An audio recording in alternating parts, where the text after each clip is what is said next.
안녕하세요. 진솔한 주식경제학 LNS홀딩스 김선 대표입니다. 한국경제TV 증시라인 리뷰 한번 해볼게요. 자, 오늘의 제목은 12월 기관수급 전망은 딥콘덴고 강한 매수 기대다. 일단 오늘 2020년 11월 30일 오늘 월요일 방송입니다. 매주 월요일은 장기 포트 보는 날이죠. 그래서 일단 오늘 전체 종목을 한번 빠르게 한번 보겠습니다. 일단 11월달, 12월달 그리고 제가 아까 방송 중에 말씀 못 드렸는데 12월 말 기준으로 한두 종목 정도는 수익 실현을 좀 한번 해보려고요. 지금 계획 중이니까 그 부분 일단 참고해 주시면 될 것 같습니다. 일단 우리 장기 포트들 수익률 한번 봐야죠. 자, 보시면 ICD 지난주 금요일 종가 기준으로 3.67% 손실 중이고요. 코엑스 레버리지 80.47, 코엑스 코스닥 150 레버리지 51.61%, 삼성전자 33%, 하이닉스 19, 셀트리온스케어 23인데 오늘 올라가니까 30% 넘어갔고요. DB하이텍 30%, SK바이오팜 0.53% 좀 밀렸고, 신일전자 4.48%. 훌륭하죠. ICD랑 SK바이오팜을 제외하고는 얘들도 빠졌다 봤자 끼크봤자 3%대. 물론 ICD는 진짜 속된 편으로 정말 더럽게 안 가는데, ICD 그래서 아까 제가 방송 중에 말씀드렸지만 기업 탐방하면 갔다 오려고요. 제가 갔다 와서 사진 찍고 이거저거 봐가지고 여러분들께 한번 보여드리는 그런 시간을 가질 수 있도록 하겠습니다. 자, 아무튼 수익률 이래요. 괜찮죠? 제일 좋은 게 레버리지입니다. 코덱스 코스닥 150 레버리지. 자, 그럼 차트를 보면서 하나씩 좀 설명드릴게요. 자, 코덱스 레버리지입니다. 지난주부터 이제 우리나라 코스피 지수가 조금 쉬어가는 흐름이 좀 나오죠. 그러면서 이제 코덱스 레버리지도 조금 쉬어가는 흐름이 예상은 되는데 보시면 안 밀려요. 네, 밀리는 것 같은데도 안 밀려요. 코덱스 레버리지도 보시면은 음봉은 떠있는데 5일선도 안 깨져요. 그 흐름이 지금 계속 이어져 오고 있기 때문에 큰 조정이 지금 일단 있진 않았습니다. 근데 제가 봤을 때는 우리나라 코스피 지수가요, 좀 조정을 받기는 받아야 돼요. 한번 볼게요. 우선 지금 좀 떴죠? 예, 이건 코스닥이고, 코스피. 자, 일단 코스피를 보시면은 좀 떴죠? 떠 있어요. 어디서 떴냐? 이 21선. 여기 보시면 이 핑크색 선이 21선인데, 여기랑 갭 차이가 좀 있습니다. 오늘 현재가 기준으로 21선이랑 갭이 한 4.09% 정도 되거든요? 지금 여기서 지수 조정 한 4% 밀어봤자 사실 별거 아니잖아요, 4%는. 우리는 올 3월달에 30% 40% 버텼네요. 여기서 만약 코스피가 한 4% 정도 조정을 쭉 주고 하면은 삼성전자, SK하이닉스도 같이 내려오겠죠? 그때가 여러분들이 SK하이닉스나 삼성전자를 추가 신규 매수하실 수 있는 좋은 기회, 그리고 코덱스 레버리지도 없으신 분들 혹은 이제 추가 매수하고 싶으신 분들이 추가 매수를 할 수 있는 그런 시점이 아닌가라고 좀 생각을 하고 있습니다. 자, 어쨌든 코덱스 레버리지 금요일 기준으로 80.47% 수익 중, 그리고 코덱스 코스닥 150 레버리지 금요일 기준으로 51.61% 수익 중이다라는 부분 참고해 주시면 될 것 같고요. 자, 삼성전자 금요일 기준으로 33.99% 수익 중인데 무시합니다. 이번 상승 랠리 끝날 때까지 끝까지 홀딩하시면 돼요. 자, 그리고 DB하이텍 보겠습니다. DB하이텍 금요일 종가 기준으로 30.25% 수익 중인데 이것도 무시, 그냥 쭉 보유하시면 될 것 같고, 지난 고점이 이 자리잖아요. 4350원인데 이 자리까지 그냥 그대로 쭉 한번 밀고 와보겠다라는 그런 의견 드리겠습니다. 자, 그리고 신일전자 볼게요. 신일전자 금요일 종가 기준으로 4.48% 수익 중입니다. 아직 상승은 시작도 안 했어요. 보시면은 여기서 쭉 우상향을 만들어 가고 있죠. 예, 쫙 만들어 가고 있고, 딱히 그렇게 큰 우려감이 들지는 않아요. 예, 우려감이 들지는 않고, 여기서 이제 어느 정도 원자리까지 올라온 느낌이고, 보시면 이제 가로선을 쫙 꺼볼게요. 가로선을 쫙 꺼보면은, 예, 그러니까 누가 보더라도 이때 한번 걸렸던 자리고, 이때 한번 지지받고 걸렸던 자리고, 이때는 저항대 자리, 이때도 한번 올라가려다 만 자리. 아무래도 이 자리에 이제 저항대와 지지대가 같이 몰려 있었다는 거는, 거래량이 좀 나온 자리에 몰려 있었다는 거는 이 자리가 좀 의미가 있는 자리다라는 그런 얘기겠죠? 추세 전환에 좀 의미가 있을 것 같고요. 신일전자 어쨌든 지금 제가 봤을 때는 삼각 수렴 구간에서 이제 돌파하는 그런 이제 추세 흐름이 나오지 않을까. 한번 확 올라가가지고 제가 봤을 때는 2,000원대 그냥 올라가고 2,100원대도 그냥 치고 올라갈 수 있어요. 2,100원대 치고 올라가면 지금가 기준으로 한 300원 정도 위에니까 대략 한 수익률 20% 정도 나오잖아요. 그러니까 신일전자도 조금 더 지속 홀딩 의견 드리겠습니다. 지금부터는 조금 이제 좀 더 자세히 한번 설명 좀 드려볼게요. ICD입니다. 자, ICD, 얘 진짜, 진짜 ICD 보면서 맨날 느끼는 게, 도대체 넌 뭐냐? 이런 생각이 좀 많이 드는데, 또 차트는 또 되게 좋아요. 네, 차트는 또 여전히 이제 상승 추세를 유지하고 있는 상황이고, 한번 치고 올라가려고 이제 준비를 하는 자리인데, 뭔가 이 건덕지가 없어요. 올라갈 만한 건덕지가 없어가지고, 지금은 주가가 계속 고만고만한 상황이 만들어지고 있는데, 제가 사실 지금 코로나 때문에 이제 회사에 전화해가지고 바로 탐방을 하겠다고 하면은 바로 탐방을 받아줄 가능성이 그렇게 높지는 않아요. 그래서 일단, ICD를 한번 전화를 해서 컨택을 한번 해보고 날짜가 잡히면은 제가 탐방을 갔다 와서 사진도 찍고 거기서 인터뷰 딸 수 있으면 따고 할 수 있는 거 다 해가지고 증시라인 시간에 조금 올려가지고 좀 설명을 드릴 수 있도록 하겠습니다. 자, ICD 일단 그대로 홀딩 포지션 취하시면 될 것 같고요. 그리고 ICD나 이 장기 포트들 모든 종목은요, 최대 비중 10%입니다. 아시겠죠? 여러분들이 투자를 잃어가셨다 그럼 1000만원치만 매수하시는 거예요. 예, 비중이 제일 중요합니다. 주식할 때 매도만큼 중요한 게 이제 비중이기 때문에 비중은 꼭 엄수를 부탁드릴게요. 자, SK바이오팜 볼게요. 자, SK바이오팜 지난주 금요일 종가 기준으로 마이너스 5.53% 정도 나오고요. 수익권 들어가셨던 분들 많으시죠? 10월달 저점에서 잘 잡았으면 수익률 한 20%씩 나와요 지금. 근데 저는 제가 소개해드렸었던 그 금액대 기준으로는 아직까지 마이너스 0.53% 손실이기 때문에 양심적으로 그대로 이제 손실 인정하고 이제 계속 설명을 드릴 수 있도록 하겠습니다. 자, 아무튼 21선 돌파 여부 한번 확인해보죠. 지속홀딩 의견 드리겠습니다. 자, 그리고 오늘의 하이라이트 셀트리온 헬스케어입니다. 셀트리온 헬스케어도 여러분을 진짜 이거 괴롭혔던 종목이었죠. 우리가 이거 언제 매수했냐? 셀에 처음에 6월 5일날 95,000원. 어디야 6월 요 자리인가요? 요때쯤 되구나. 이때 매수해서 수익권 쫙 올라갔다가 손실권 들어갔다가 수익권 들어갔다가 쫙 손실권 가가지고 95,000원 매수했는데 81,400원까지 빠졌으니까 얼마입니까? 14,000원 빠졌으면 대략 한 20%까지는 아니고 한 15% 정도 손실권.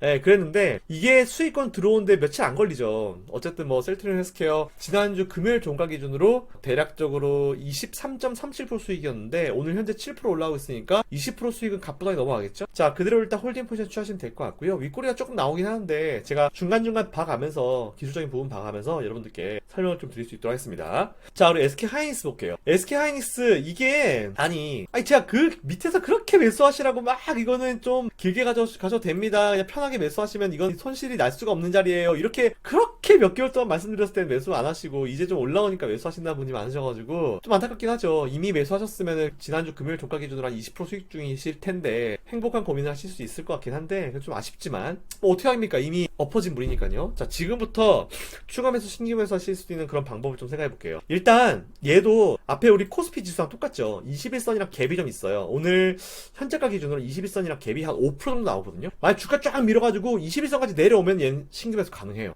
근데 21선이 먼저 치고 올라오는 시점이 빠를지 아니면은 이 캔들이 주가가 밀려가지고 21선 터치하는 게 빠를지 솔직히 그건 아무도 알 수 없거든요. 근데 제가 봤을 때는 21선 현재 지금 21선 이건 안 깨져요. 앞으로 얼마입니까? 92,785원이죠. 앞으로 주가는 이거 안 깨질 겁니다. 그러니까 조금 밀리면은 이제 매수를 해보시면 되는데 이럴 때 좀 뭔가 21선이 빨리 올라올지 아니면은 뭐 캔들이 빨리 내려올지 이거에 대해서 좀 헷갈릴 때는 어떻게 되냐면 분할 매수를 좀 길게 해요. 제가 오늘 방송에서 최소 3번에서 5번 나누시라고 그랬잖아요. 첫 번째 일단 오늘 매수를 해놔요. 일단 매수를 해놓고 밀리면 더 매수한다 생각으로, 그리고 올라가도 따라서 매수한다 그런 생각으로 일단 1차 매수는 아무 생각 없이 직관적으로 그냥 해버리는 겁니다. 그리고 기다리는 거예요. 자, 어쨌든 SK하이닉스 신규 매수에 대한 부분은 조금 뭐 기다리시면 될 것 같고, 오늘 아까 제가 방송에서 1차 매수는 일단 하시고 나머지 차수에 대해서는 제가 의견 드린다고 말씀드렸으니까 그 부분 참고하셔가지고 일단 SK하이닉스 매수하고 싶으신 분들은 그 전략 참고하셔가지고 투자에 임해보시면 좋을 것 같다라는 말씀드리겠습니다. 자, 그리고 우리 DRGM 급등했잖아요. 제가 이거 지난주 금요일날 리뷰 영상 찍고 나서 이제 급등했는데, 지난주 금요일날 최고가 기준으로 한 20% 올라갔죠. 22.12% 올라갔고, 오늘도 아까 장중에 6%까지 올라갔었는데 오늘 좀 밀리긴 했지만 그래도 우리가 3% 수익을 내는 거는 뭐 넉넉합니다. 넉넉하고 여유롭기 때문에 DRGM 참 이것도 우리가 언제 매수했니? 이것도 한 달 됐구나. 한 달하고 한 보름 낸 것 같은데 그래도 한번 치고 올라갈 때는 제가 소개해드린 단타 종목들은 아시겠지만 진짜 더럽게 안 가더라도 한번 갈 때 진짜 세게 가잖아요. 그게 원래 옛날부터 예전에 진짜 20년 전부터 저의 스트레스였어요. 제가 단타 종목이든지 중장기 종목 고르면은 바로 올라간 종목도 있긴 있죠. 근데 안 가는 애들은 진짜 안 가요. 근데 결과적으로 네가 이기냐 내가 이기냐 버티면요 단기간에 정말 빠른 속도로 급등을 합니다. 그 종목은 잘 고르는 것 같은데 이게 참 타이밍 잡는 게 정말 신이 내리는 그런 감각까지는 아닌 것 같아요. 물론 그런 감각 가진 사람이 얼마나 있겠습니까? 주식은 뭐 매수해놓고 기다리는 거기 때문에. 그래서 저는 개인적인 욕심이 있는 거예요. 내가 매수하면 바로 갔으면 좋겠어. 정말 말도 안 되는 욕심이죠. 자, 아무튼 그래도 그렇잖아요. 항상 결과론적인 게 중요하잖아요. 결과론적으로 이제 수익을 내냐 못 내냐, 사실 그게 저의 능력을 판단할 수 있는 기준이 되기 때문에 지금까지 보면 사실 실패한 종목은 없습니다. 다 성공했어요. 기간에 좀 여유가 있었고 기간이 좀 필요한 종목은 제가 같이 한번 우리 이겨내보자 하면서 매주 설명드리면서 이제 제가 좀 잘 보듬어 드렸잖아요. 그래서 결국은 수익금까지 올려드렸기 때문에 다 잘 되실 수 있을 거라 보고 있습니다. 그런 의미로 또 오늘 하나 급등하고 있죠. 메가ICS. 메가ICS 솔직히 이게 바로 이렇게 나왔었어야 돼. 바로 나왔었어야 되는데 이게 한번 접었잖아요. 이게 좀 변을 해보자면은 지난주에 요거 있죠. 요거 시장 영향 받은 거잖아요. 이게 없었으면 바로 치고 올랐을 텐데, 사실 이런 식으로 기술적으로 이제 차트가 나올 자리긴 해요. 예, 근데 이게 한번 접었다가 가지고 좀 속된 편으로 우리끼리 표현을 좀 쪽팔렸는데, 뭐 시원하게 사과했죠. 그래도 결과론적으로 좀 좋은 모습을 보여드릴 수 있어서 좋은 것 같습니다. 어쨌든 메가 ECS 오늘 현재 11월 30일 오후 1시 54분 기준으로 7.14% 급등하고 있으니까 이것도 절반 딱 수익 실현하시고 3% 넘어갔으니까 절반 딱 수익 실현하시고 나머지 절반 그대로 홀딩하시고 이번 주 금요일날 증시 라인 시간을 좀 기다려주시면 될 것 같습니다. 자, 그러면은 이슈 분석 한번 해볼게요. 사실 제가 이슈 분석 이거를 좀 이제 콘텐고 이 백워데이션 이게 설명을 사실 이게 옆에서 앉아가지고 하거나 아니면 제가 방송이 아니고 좀 뭔가 이게 여유롭게 지금처럼 이렇게 편안한 상황이면은 조금 더 설명을 잘할 수 있는데 방송이니까 이게 전 사실 방송할 때 그렇게 크게 긴장하는 편은 아니에요. 긴장한 편은 아닌데 뭔가 압박이 있어요. 이 시간에 대한 압박. 그리고 FD님이 항상 이제 정리 뭐 앞에서 드시거든요. 시간대 되면은 그게 압박이 장난 아니에요. 근데 어쩔 수 없죠. 오늘 드셨다는 얘기는 아니에요. 근데 항상 그거에 대한 어떤 그 불안감이 있기 때문에 방송 가면은 말이 더 빨라지는 것 같아요. 진짜 그거는 어쩔 수가 없는 것 같습니다. 고치려고 해도 진짜 안 고쳐지는, 뭐 다른 방법을 한번 생각해 봐야겠죠. 자, 한번 보겠습니다. 지난주에 제가 예고해드린 대로 기관에 대한 얘기를 한번 해볼게요. 일단, 인트로로, 최근 이제 제가 보통 3개월에 한 번씩 쿼드러플 위치인데 선물옵션 동시만기 올 때쯤 되면은 각 주체별로 수급 분석, 포지션 분석 해드리잖아요. 그러니까 일단 일반 투자자들이 접근하기 어려운 선물옵션 포지션을 아주 직관적으로 아주 쉽게 제가 설명하는 거니까 선물옵션 프로분들은 그냥 짧게 그래 맞는 소리 하네 이러고 그냥 넘어가시면 됩니다. 뭐 괜히 이거 가지고 얘는 뭐 막 그러지 마세요. 네, 정말 쉽고 직관적이고 저는 타겟팅 자체가 거의 주린이 분들을 위한 방송이기 때문에 자, 일단 제가 준비한 자료 한번 보시죠. 자, 이게 뭐냐면은 지난주 금요일 기준으로요, 각 주체별 손익 포지션이에요. 하나도 어렵지 않아요. 이걸 어떻게 보냐면은 여기 중간에 선이 있죠. 기준선이 이게 다 있죠. 여기 얘도 있고 쭉쭉 있잖아요. 기준선이. 기준선을 기점으로 보는 거예요. 이 그래프의 각도를 보는 건데 잘 보시면은 그래프가 이렇게 올라갔다가 기준선을 넘어가죠. 돌파하는 시점이 있죠. 그 돌파하는 시점이 어디 표시되냐? 이거예요. 360점 빵빵 포인트. 그리고 외국인은 없죠. 왜? 이미 이 앞에서 어디선가 돌파했겠죠. 그리고 금융투자도 없어요. 왜? 이 앞에서 언젠가는 하향 돌파했기 때문에. 투신도 없죠. 얘는 돌파할 생각을 안 하기 때문에. 은행도 없고 기타금융도 없고 보험은 여기 있는데 이게 반대죠.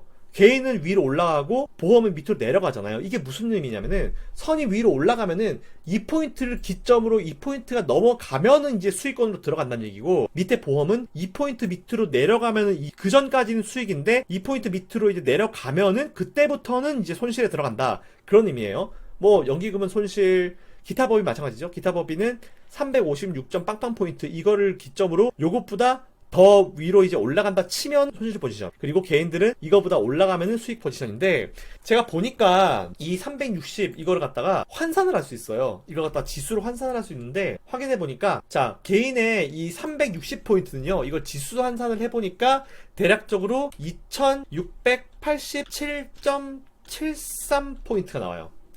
네, 이 정도 나옵니다. 자, 그 얘기가 무슨 얘기냐?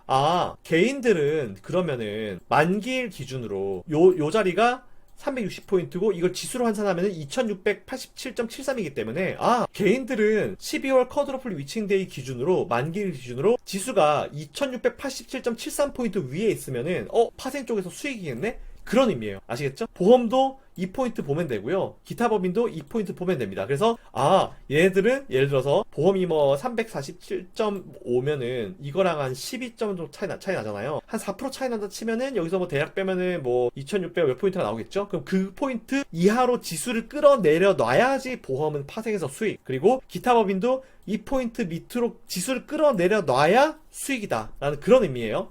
간단하죠? 어렵지 않죠? 종합적으로 볼게요. 개인은 지수만 끌어올리면 수익, 외국인은 지수가 올라가든 수익, 떨어져도 수익, 다 수익, 금융투자는 그냥 손실, 그 투신도 그냥 손실, 은행도 손실, 기타금융도 손실, 연기금도 손실, 보험은 요거 지수 위로 올라가면 손실, 그 지수 밑에 있으면 수익, 그리고 기타 법인은 이거 지수보다 더 상승하면은 손실, 이거 지수보다 더 하락하면은 수익, 이런 상황이에요. 이해되시죠? 자, 이런 상황에서 제가 각 주체별로 이제 현재자 기준으로 손실 금액을 알 수 있어요. 근데 그거는 만기일로 좀 더 붙어야지 좀 더 명확하기 때문에 제가 다음 주에 한 번 더 설명드리겠습니다. 그러면은 우리가 지금 기관 상황을 한번 가만히 생각을 한번 해볼게요. 잘 보세요. 지난 3월달 이후에 우리 개인들이 급락하고 나서 이제 지수를 끌어올릴 때 기관 뭐 했습니까? 외국인 뭐 했습니까? 아무것도 안 했죠? 계속 뒷짐만 지고 있었죠? 우리 개인들이 거의 하드캐리에서 지수 끌어올렸잖아요. 자, 그렇게 급락한 이후에 매수를 했나 싶을 정도로 사실은 계속 순매도를 했어요. 물론 이제 그 순매도가 펀드 환매겠죠? 그죠?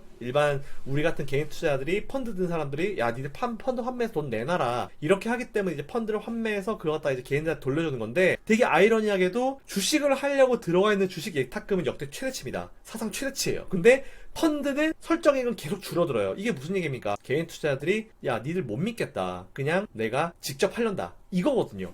지금 그게 지금 증권사 현실이에요. 돈이 없어요 얘네들은. 뭐 증권사가 발권력이 어디 있습니까? 발권을 우리나라에서 한국은행밖에 못 하잖아요. 발권을 못 해요. 얘들은 어디서든 돈을 끌어와야 돼. 자기 계정으로 뭐 주식한다? 한계가 있지. 얘들이 뭐 한도 끝도 없이 어떻게 하겠어요. 은행이나 증권사들은 항상 남의 돈 끌어가지고 수익 내주고 서로 나눠주자, 우리가 프로니까, 거의 이런 심보예요. 그렇기 때문에 여러분들이 돈을 갖다가 예탁해주지 않으면은, 적립해주지 않으면은 걔들은 돈이 없습니다. 예, 그렇다고 아예 제로가 있다는 얘기는 아니고 계속 이제 설정액이 줄어들고 있다. 그게 포인트 좀 보시면 될 것 같고요. 두 번째, 자, 제가 지금 보여드린 대로 선물 옵션 파생도요, 제가 3개월마다 한 번씩 해드리죠. 지난 2분기, 3분기, 그리고 이번 4분기 거 이거 지금 보여드리고 있는데, 2분기 수천억대 손실이었죠? 3분기도 수백에서 수천억대 손실이었죠? 4분기도 그럴 예정이잖아요. 그럼 얘들은 파생 작살나지, 펀드 지금 돈 없어서 지금 계속 설정이 감소하고 있지, 돈을 뭘로 벌지? 예, 그런 상황이잖아요. 게다가 잘 아시겠지만 이제 최근에 우리나라에서 날고긴다고 하는 ELS 트레이더들도 이제 엄청난 손실이에요. 지금 보면은 다 손실이야. 다 손실인데 그 중에서 뭐 누가 수익이다 뭐 이것도 아니고 다 손실이야. 다 손실인데 어떤 트레이더는 이제 가가지고 연봉을 이제 보통 걔네들이 1년에 한 번씩 이제 델타원이나 이런 데들 1년에 한 번씩 계약하잖아요. 가가지고 저기 우리 이번에 손실인 인정한다. 근데 다른 증권사 봐봐라. 다른 증권사 수천억인데 우리는 100억밖에 손실이 안 된다. 이건 우리가 잘한 거다. 연봉 올려달라. 제 유튜브니까. 이지랄을 하고 있어요 지금. 예, 딴 데는 다 손실인데 우리가 수익 났다. 연봉 올려달라. 이게 아니고 딴 데 다 손실 났고 우리도 손실인데 쟤들보다 우리가 손실이 적다. 연봉 올려달라. 이러고 있어요. 이건 정말 얼굴에 철면피는 깐 거죠 이거는. 이건 이거만큼 철면피는 없죠. 예, 이런 시장경 금융에서 수익을 못 내면은 그냥 가만히 있어야지. 그거 가지고 이제 뭐 연봉 올려달라 뭐 이렇게 얘기하는 사람도 있다고 하니까 참 어이가 없는 현실이죠. 자, 어쨌든 뭐 그런 부분 체크해주면 될 것 같고, 어쨌든 다 손실이라는 얘기예요. 네 번째, 그런데도 불구하고 증권사들은 2분기도 호실적, 3분기도 호실적. 뭘까요? 자, 지금부터는 오늘 방송에 하지 않은 내용입니다. 잘렸어요. 너무 길어가지고. 자, 그러면은 생각해볼게요. 증권사들은 지금 역대치 수준의 실적을 계속 발표해요. 역대 최대 분기 아니면 분기 최대치 계속 이런 식으로 발표를 하고 있거든요. 아, 근데 보면은 얘들은 펀드 설정이 또 감소하고 있어. 예탁금 줄었는데 펀드 설정도 감소하고 있어. 고객 서로 못 땡겨와가지고 요즘에는 저 증권사 이용하다 우리 증권사 오시면은 쿠폰 드릴게요. 아니면 현금으로 지원해드립니다. 뭐 이렇게 하고 있잖아요. 왜? 없어요. 고객도 없고 돈도 없고 아무도 없어요. 게다가 파생 포지션도 2분기, 3분기 지금 계속 4분기도 손실 예정이고, 엉망. ELS 트레이더 손실. 다 손실이에요. 근데 역대 최대 실적이래. 뭘까요? 이거의 정답은 바로 여러분들입니다. 우리 개인 투자자들이에요. 요즘 표현으로 개미들이 하드캐리한다 라는 그런 표현을 쓰는데요, 지난 3월달부터 이어진 개인 투자자들의 주식 열풍이 이어지면서 지난 2분기에 이어 이번 3분기도 다시 한번 증권사들이 실적 파티, 호실적 파티를 좀 열고 있습니다. 이른바 브로커리지 수익이라고 보통 이제 표현하잖아요. 여기에 이제 올해 유난히 이제 IPO 시장에서 대어들이 되게 많이 났어요. 그러니까 이 부분이 주관사 쪽에 IB 부분 실적과 연결이 되는 부분도 있어요. 그러니까 너나 할 거 없이 다들 지금 호실적 발표를 하고 있죠. 자, 그러면은 오늘 방송에서 못한 팩폭 하나 해볼게요. 사실이니까 기관분들 불편하지 마세요. 이거 팩트니까. 그리고 여러분 잘못이 아니잖아요. 그죠? 자, 우리 개인들이 도와준 거 맞잖아요. 솔직히. 그래서 뭐 걔네들이 얘기할 때 뭐 서비스 제공의 대가다 그러는데 그건 웃기는 소리고, 가끔 뭐 시스템 오류로 HTS 접속도 안 되거나 뭐 체결 오류도 되게 많은 뭐 서비스 제공의 대가 뭐 모르겠어요. 아무튼 뭐 그거는 우리가 알 바 아닌 것 같고, 일이나 똑바로 하시지. 그런 말을 좀 할 수 있을 것 같고요. 아무튼 우리 개인 투자자들이 도와줘가지고 역대급 실적 잔치를 하고 있는데, 그러면은 당연히 가는 점이 있으면 오는 점이 있어야 될 거 아니에요. 그죠? 근데 왜 증권사들은, 제가 이해 안 되는 것 중에 하나가 신용 매매를 할 때 그 이자가 왜 그대로인지 모르겠어요. 물론 이제 양심적인 증권사들의 그 수수료를, 이자를 내린 것도 있긴 있어요. 근데 지금 기준금리가 역대 최저치인데 아직 대부분이 그대로입니다. 이거를 우리 금융당국에서는 좀 잘 해결해 주려고 분위기긴 한데, 원래 이제 우리 대한민국이 정이 있는 국가잖아요. 예, 정이 있는 나라잖아요. 가는 적 있으면 오는 적 있어야 됩니다. 그래서 얼른 일단 여러분들이 우리 개인 투자자들한테 해 주실 수 있는 거는 뭐 펀드 설정이 안 돼서 수익 내는 건 어려우니까 신용매매에 대한 어떤 수수료 그리고 이자율을 빨리 낮추십시오. 예, 그거 하나 해주시면 될 것 같아요. 이 얘기를 제가 오늘 방송에서 못했어요. 오늘 안타깝죠. 네, 팩폭인데 오늘 이 얘기 못했습니다. 자, 그럼 그 다음 질문. 증권사의 호실적에 대한 얘기했고요. 그리고 개인 투자자 여러분들을 위해서 신용 이자율 조정에 대한 의견도 제가 방금 드렸어요. 자, 그러면은 이 다음 얘기 한번 해볼게요. 사실 제가 지난주에 했는데 최대한 이게 내용을 쉽게 해서 줄이자 하다 보니까 이게 내용이 지난번 월요일 같은 경우는 제가 이제 준비한 내용이 보통 제가 이 대본을 쓸 때 다 써요. 수기로 쫙 쓰거든요. 생각나는 걸. 한 20장 됐어요. 그림도, 중간에 막 그림도 있고 해가지고 한 20장 됐는데 그걸 갖다가 줄여가지고 A4지 한 4장 정도 그 정도로 보통 제가 만들거든요. 그래서 하다 보니까 예, 아시잖아요. 이렇게 방대한 내용을 줄여가지고 하려다 보면 중간에 벙벙벙 뭐 뛸 수밖에 없는 내용도 많잖아요. 그래도 많은 시청자님들이 이해를 잘 해주셨더라고요. 근데 콘텐고의 개념을 조금 더 이제 쉽게 설명을 좀 드리고 올 연말에 이제 기관들이 어떻게 할 건지 이거를 좀 같이 연결해서 한번 생각해보는 시간 가질 수 있도록 할게요.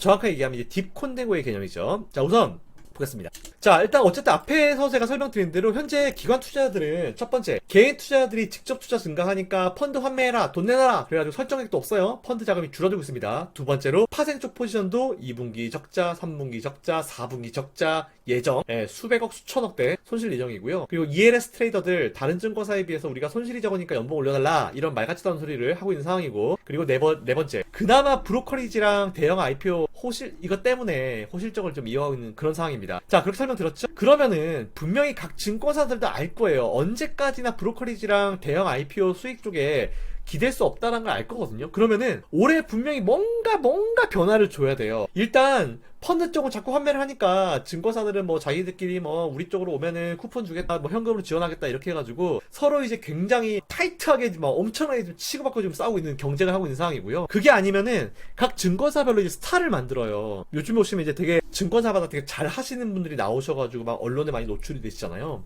아, 그런 분들 들어보면은 진짜 아니, 우리나라는 저렇게 샤프한 분들이 많은데 왜 증권사는 이렇게 저 모양이지? 이런 생각이 들 정도로, 특히 영업 쪽에 계신 분들은 진짜 정말 엘리트 분들이 많아요. 가끔 저도 이제 우리 선후배들 만나보면은 정말 대단한 분들이 많은데, 이게 따로 이제 흩어지면은 살고요, 뭉치면 죽는 느낌?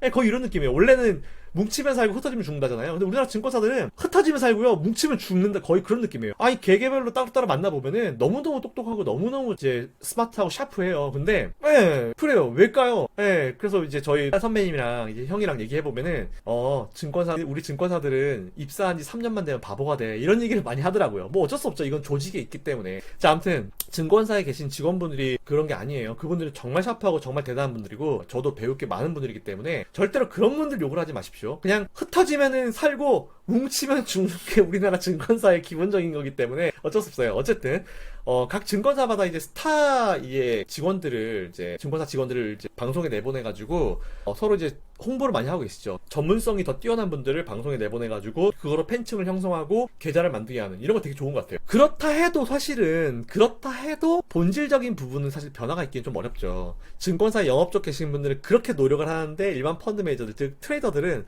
어떻게 수익을 창출하려고도 노력을 해야 될 거 아니에요. 정말 많은 전략, 그리고 개인들이 이해가 안 되는, 심지어 저도 이해가 잘 되지 않는 그런 막 복합 상품을 만들어가지고 막 진행하기도 하는데, 기술적으로는 분명히 그들이 지금 실적을 만들어낼 그런 시기면은 분명한 것 같아요. 자, 그래서 제가 준비한 이미지 한번 보시죠. 자, 이거 여러분들 아마 쉽게 아시는 분들 많으실 거예요. 근데 아까도 말씀드렸지만 올해 주식을 시작하신 분들이 이 개념을 알지는 않을 겁니다. 이거를 여러분들께 좀 설명을 드리고 하나 공부같이 알려드리는 거예요. 그럼 제가 이 개념을 한번 설명 좀 드려볼게요. 자, 보시면은 여기에 베이시스라는 게 있어요. 베이시스가 뭐냐? 선물 가격에서요, 현물 가격을 뺀 거예요. 자, 선물 가격은 선물, 말 그대로 미래의 가격이라는 의미죠. 그리고 현물 가격, 스팟 프라이스, 스팟이라는 얘기는 어떤 한 점이라는 얘기잖아요. 그러니까 지금 딱 이 순간의 가격을 현물 가격이라고 생각하시면 됩니다. 그리고 선물 가격, 퓨처 프라이스는 어떤 미래의 특정한 시기의 가격이라 보시면 돼요. 우리 일반적으로 옵션 만기는 매달 두 번째 주 목요일이잖아요. 그리고 선물 옵션 동시 만기일은 3, 6, 9, 12월 달 두 번째 주 목요일이 옵션 만기잖아요. 그날을 기준으로 3개월물, 뭐 6개월물, 뭐 1개월물 이렇게 있는데 그 몇 개월물이 말 그대로 퓨처 몇 개월 후의 가격과 이제 찍어서 이제 우리가 설명하겠다 그거거든요. 그 의미예요. 정말 간단하게 설명드리는 거예요. 이 선물 거래라는 것 자체가 미래 일정 시점에 일정 가격으로 현물을 인도하겠다라는 계약이에요. 이 선물 계약으로 많이 하는 게 뭐가 있습니까? 유가가 있죠? 기름도 선물 거래입니다. 그래서 지금 이 시점에서 야 우리 2년 후에 북해산 브렌트유를 몇백만 배럴 가져오겠다. 그래서 지금 기준으로 그때 가격을 예상해서 선물 가격을 땡겨오는 거예요. 그래서 만일 지금 우리가 예를 들어서 배럴당 100불 정도 된다. 예를 들어서 100불이고 그때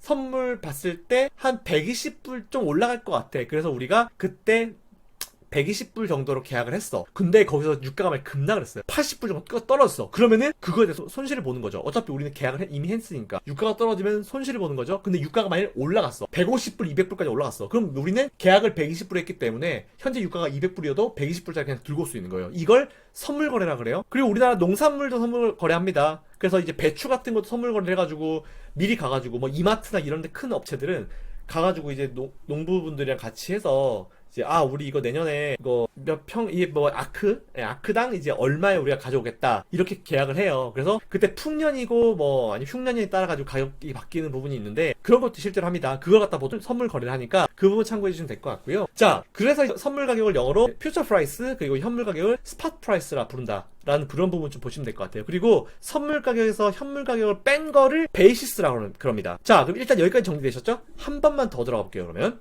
앞에서 설명드린 대로 선물 가격이 현물 가격보다 큰 상황을 콘텐고라 부릅니다. 그리고 반대의 상황을 백오데이션이라 부르는데 잘 보세요, 여러분들. 우리가 지금 예를 들어서 우리 아버지가 저한테 자, 이거 커피 이거 좀 들고 있어라 해가지고 제가 들고 있어요. 그러면은 아버지 제가 대신에 이거 들고 있는 대신에 저한테 심부름값 주세요 라고 하는 거예요. 그럼 아버지가 알았어 심부름값 줄게. 아버지가 몇 시간 있다 오셨어요. 자 선영아 다시 커피 주라. 그래서 커피를 드려. 그리고 커피를 드리고 그와 동시에 제가 아버지 심부름값 이렇게 되는 거예요. 그래서 원래 커피의 가치 더하기 제가 받는 심부름값의 합이 선물 가격인 거예요. 그래서 절대로 선물 가격은 현물 가격보다 낮을 수가 없습니다.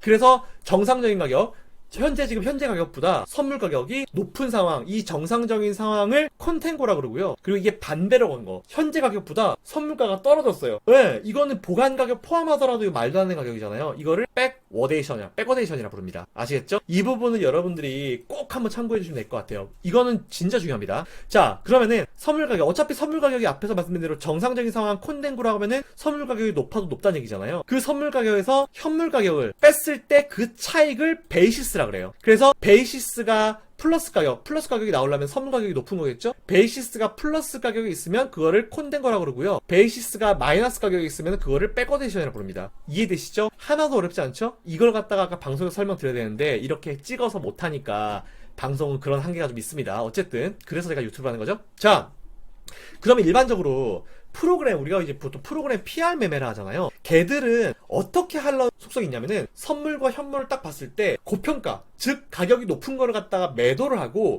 낮은 거를 갖다가 매수하려고 하는 그런 경향이 있습니다. 그래서 베이시스가 보통 확대가 되면은 베이시스가 확대된다는 게 뭡니까? 베이시스가 올라간다는 얘기죠. 양의값이 커진다는 얘기죠. 그러면은 현물 가격은 그대로인데 선물 가격이 바바바바 올라간다는 얘기잖아요. 그럼 당연히 베이시스가 확대되면은 선물 가격이 더 올라가니까 PR 어떻게 하겠습니까? 선물을 팔고 현물 사겠죠? 현물이 뭐예요? 여러분들이 지금 매수하시는 그 일반 주식. 그래서 콘덴고 상황이 발생했을 때 베이시스가 플러스가 됐을 때는 현물 가격에 프로그램 매수가 들어오기 때문에 현물의 주식 가격이 올라가게 되죠. 왜? 매수를 해주니까 올라가죠. 그리고 선물은 매도가 나오니까 떨어지게 되겠죠. 이해되십니까? 이 부분 일단 체크하세요. 그리고 반대로 베이시스가 축소됐다. 무슨 얘기냐? 선물 가격이 이 정도인데 현물 가격이 이만큼 올라갔어. 현물이 이만큼 올라간 거예요. 그랬을 때 비정상적이죠. 이랬을 때 현물을 팔고 선물이 싸니까 선물로 매수하면 선물 가격이 올라가겠죠. 그죠? 현물은 비쌌는데 파니까 떨어지겠죠. 그죠? 이렇게 되면 자연스럽게 어떻게 되게 돼요? 현물을 파니까 일반 주식 지수는 떨어지게 되겠죠. 대신에 선물 시장은 쫙 올라가게 되겠죠. 이해되십니까? 이거를 백워데이션. 요 두 개는 여러분들 꼭 외우세요. 이거는 무조건 외우십시오. 자, 그렇게 보통 이제 프로그램 매매는 들어오게 돼요. 그래서 우리가 이제 PR이 뭐 차익거래, 비차익거래 이거 있는데 이건 나중에 제가 따로 설명드리고요. 자, 그러면은 제가 지난주에 이렇게 설명드렸잖아요. 연말에 차익거래자들, 특히 뭐 각 증권 델타원들, 거래사들이 선물을 셀하고 현물을 바스켓으로 바이한다. 이게 무슨 얘기냐면은 방금 말씀드린 대로 선물을 셀하는 경우가 뭡니까? 선물이 비싼 거죠. 선물이 비싸니까 선물을 셀하고 바스켓으로 현물을 바이한다. 바스켓이 뭐냐면은 이제 우리는 매수를 할 때 한 종목씩 매수를 하잖아요. 근데 증권사들은 펀드 매니저들은 종목을 한 10개씩 막 10개, 5개, 막 20개 이렇게 엮어가지고 한 번에 매수 주문을 확 넣어버려요. 바스켓, 바구니에 여러 종목을 넣어서 한 번에 갖고 온다. 그런 의미거든요. 그걸 바스켓 매매한다고 해요. 한 번에 여러 종목을 매수한다는 거. 그래서 일반적으로 이제 선물을 셀한다. 그리고 현물을 바스켓으로 봐야 한다는 의미가 무슨 얘기입니까? 지금 셀하는 쪽, 특히 이 선물이 비싸는 얘기죠? 그럼 무슨 관계예요? 콘덴고 상황이라는 거죠? 그죠? 콘덴고 상황에서 이렇게 되면은 오히려 이제 그 콘덴고가 딥콘덴고가 뭐냐면은 콘덴고가 안 그래도 선물이 비싼데 여기서 선물이 더 비싸지는 거야. 그래서 이게 베이시스가 더 확대되는 거예요. 더. 이렇게 되면은 선물을 진짜 후려치겠죠? 후려치고 이걸 갖다 그대로 현물로 정말 후려쳐서 매수를 하겠죠? 그럼 현물이 확 올라가겠죠? 그래서 콘덴고가 딥으로 가면 갈수록 이 매수세는 더 강해집니다. 선물 매도, 현물 매수세는 더 강해져요. 그걸 딥 콘덴고라고 부릅니다. 이해되시죠? 하나도 어렵지 않죠? 그래서 오히려 만기일 이후에는 콘덴고 상대가 이제 돼야 되는데 현재는 지금 백오데이션 상태예요. 그래서 제가 이걸 차트로 잠시 후 보여드릴 건데 어쨌든 연말에 항상 이제 12월달 옵션 만기가 끝나고 나면은 시장은 역사적으로 콘덴고를 넘어서 딥 콘덴고 시장이었습니다. 그렇기 때문에 저는 기관들이 들어올 수밖에 없다라고 보고 있고요. 자, 일단 이것도 하나의 그 기회다라고 또 일단 좀 보면 될 것 같아요. 자, 제가 말 델타원 매니저라고 하면은 그냥 이거는 먹는 기회 이 정도로 생각할 것 같습니다. 자, 제가 준비한 자료 한번 볼게요. 보시면은 이거는 2018년도 12월 13일이 12월 쿼드러플 위칭데이였어요. 딱 그날까지 이제 백오데이션이죠? 베이시스 마이너스니까. 근데 그 다음날 바로 이제 콘덴고로 들어가죠? 중간에 계속 백오데이션 쭉 이어지다가 마지막 날 거래일에 바로 베이시스가 2.02, 즉 콘덴고로 마감을 하죠? 그죠? 그리고 2019년 볼게요. 19년 역시 마찬가지로 쿼드러플 위칭데이가 12월 12일인데 그 이후에 딱 연말자 되니까 베이시스가 바로 플러스로 들어서면서 콘덴고로 마감하죠. 그죠? 자, 이 보시면은 26일이랑 27일이랑 차이가 얼마입니까? 5.86이에요. 5.86. 어마어마하게 크잖아요. 이 갭이. 그리고 이 앞에도 볼게요. 얘도 3.37이고 2.02죠. 두 개 차이가 얼마입니까? 5.39죠. 5가 넘는 이 엄청난 베이시스 차이가 하루 만에 빡 뒤집어져요. 정말 딥하다는 수준. 그죠? 이게 어떤 건지 의미를 아실 수 있을 것 같고요. 자, 최근간 볼게요. 보시면은 이게 여기에 보시면은 2020-12돼 있죠? 이게 12F가 이제 퓨처 선물이고 12월물. 네, 그런 의미다라고 좀 보시면 될 것 같고요. 일봉이고 이거는 이제 차트 올라가는 거 보이시는데 맨 밑에 보시면요. 이론 괴리율과 베이시스가 있잖아요. 자, 베이시스 부분 한번 볼게요. 보시면은 연기준, 요 기준입니다. 9월달에 쿼드러플 위칭되어 있었고요. 10월달에 보면은 이게 변동이 되게 크죠. 아래 위로 되게 변동이 크죠. 근데 이게 변동이 보시면은 최근에 점점 이 갭이 줄어들고 있는 모습을 보이실 거예요. 거의 이제 제로 포인트 중간으로 이제 베이시스가 거의 제로인 상태로 이제 오고 있죠.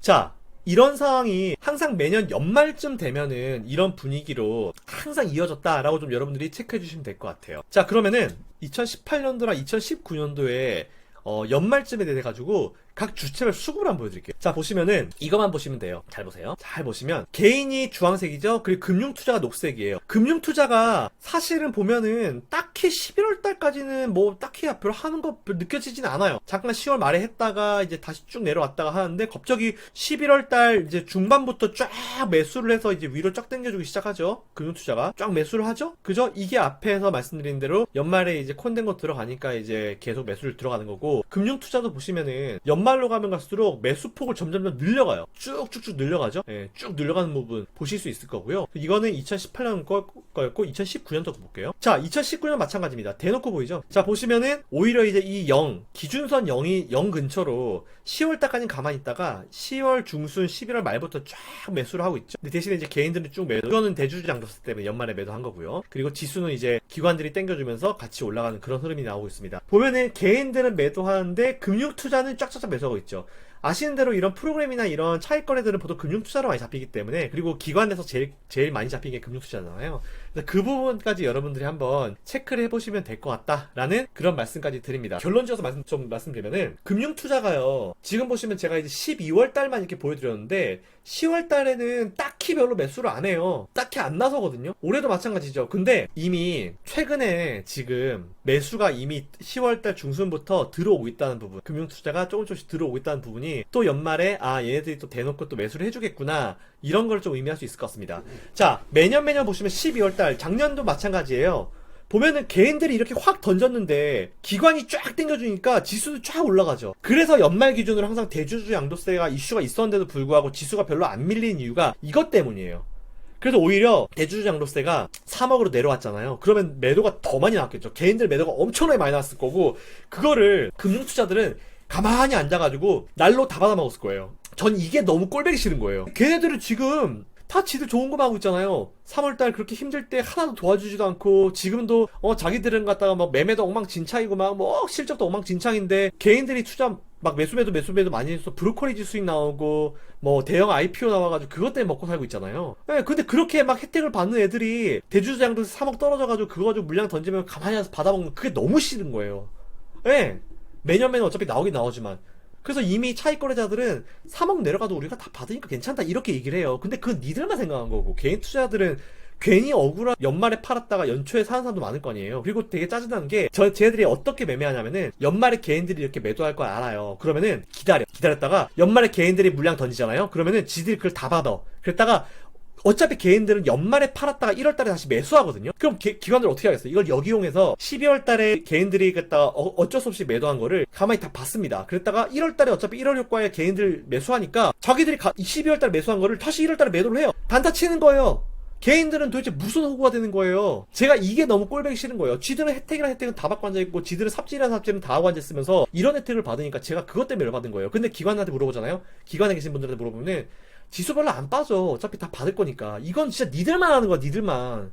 개인 투자 생각은 진짜 요만큼도 안 하는 거라니까요. 아니, 누가 안 빠지는 거 몰라요? 아니, 당연히 개인 선율 누가 받겠지. 외인 받든 기관 받든 누가 받겠지. 근데 왜 우리가 3월 달부터 그렇게 개고생을 했는데 그 물량을 갖다 기관들한테 뺏겨야 되냐는 거예요. 전 그게 열받는다는 거예요. 그래서 제가 그렇게 진짜 막 발악을 한 거예요. 대주주 양도세 10억 이거는 유지해야 된다고 그렇게 발악한 겁니다. 작년 수준으로 물량은 나오긴 나올 거예요. 근데 물량이 확실히 3억대 수준으로 내려간 것보다는 확연하게 적게 나올 겁니다. 그리고 기관들이 여러분들 올 연말까지 포지션 이렇게 취하는 거 알고 가세요. 그러면 우리 어떻게 해야 되겠어요? 같이 들러붙어야죠. 그죠? 외국인들은 지금 환차익 때문에 매수를 할 수밖에 없는 상황이죠. 그리고 우리 개인들은 돈이 많아요. 그리고 금융투자는 저런 생각을 가지고 있습니다. 그렇기 때문에 지금 주요 주체들이 모두 매수를 하려고 대기하고 있는 상태지, 다 매도하고 도망가려고 하는 애들은 단 한 명도 없어요. 가끔 가다가 뭐 지금 경기가 너무 안 좋아서 주식시장 못 갑니다, 이렇게 얘기하는 분들은요, 주식 잘 모르는 사람들이에요. 주식시장에 오랫동안 있었던 사람들은 주식과 경기가 정방향이 아니라는 걸 알고 있어요. 물론 주식시장이 좋을 때 경기가 좋으면은 주식시장이 더 좋아요. 근데 경기가 안 좋다 해서 주식시장에 안 가는 거는 절대 아닙니다. 그러니까 여러분들 절대로 너무 경기가 안 좋으니까 주식시장에 못 가, 이렇게 비관론을 펼치는 사람들 얘기는 들을 필요가 없어요. 그거는 말도 안 되는 거예요. 그냥 경험의 부족이에요. 그거는 모르는 겁니다. 아시겠죠? 경기가 좋으면 주식시장은 더 강해질 수 있는데, 경기가 나쁘다 해도 주식시장은 어차피 지금은 유동성으로 끌어올리는 거기 때문에, 유동성으로 끌어올리는 거기 때문에 경기 가지고는 판단하기는 분명히 무리가 있다는 부분 여러분들이 꼭 생각을 해주셨으면 좋겠습니다. 이상 제가 준비한 내용 여기까지입니다. 궁금하신 내용은 아래쪽에 리플 달아주시면 정말 감사할 것 같고요. 이 영상이 도움이 되신 분들은 바로 위에 구독 신청해 주시고요. 좋아요 그리고 알림 설정은 필수 꼭꼭 부탁드립니다. 자, 이상 진솔한 주식경제학 LNS홀딩스 김성현 대표였습니다. 행복한 한 주 보내시고요. 오늘도 성투하시고, 우리 개인 투자자들 잠깐의 조정은 있을 수 있지만 어차피 산타랠리 나올 겁니다. 아시겠죠? 자, 힘내십시오. 감사합니다.